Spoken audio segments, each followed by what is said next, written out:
एकदा काय झालं, जंगलाच्या काठावर एक गरीब पण प्रामाणिक लाकूडतोड्या राहत होता.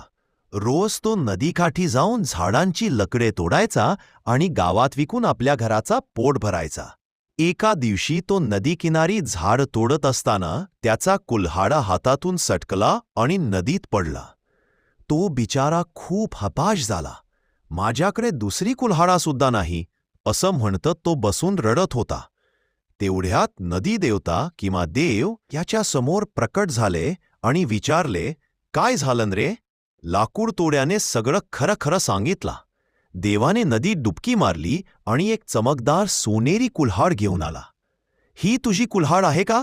लाकूड तोड्या, नाही नाही, ही माझी नाही, माझी साधी लोखंडाची आहे. देव परत गेले आणि यावेळी चांदीची कुल्हाड घेऊन आले. देव, ही नाही देव, ही देखील माझी नाही. तिसऱ्यांदा देवाने त्याची खरी लोखंडाची कुल्हाड आणून विचारलं, हीच का? लाकूड तोड्या आनंदाने म्हणाला, हो देव, हीच माझी कुल्हाड आहे. देव स्मित करत म्हणाले, तू प्रामाणिक आहेस म्हणून ही तिन्ही कुल्हाडी तुलाच मिळतील.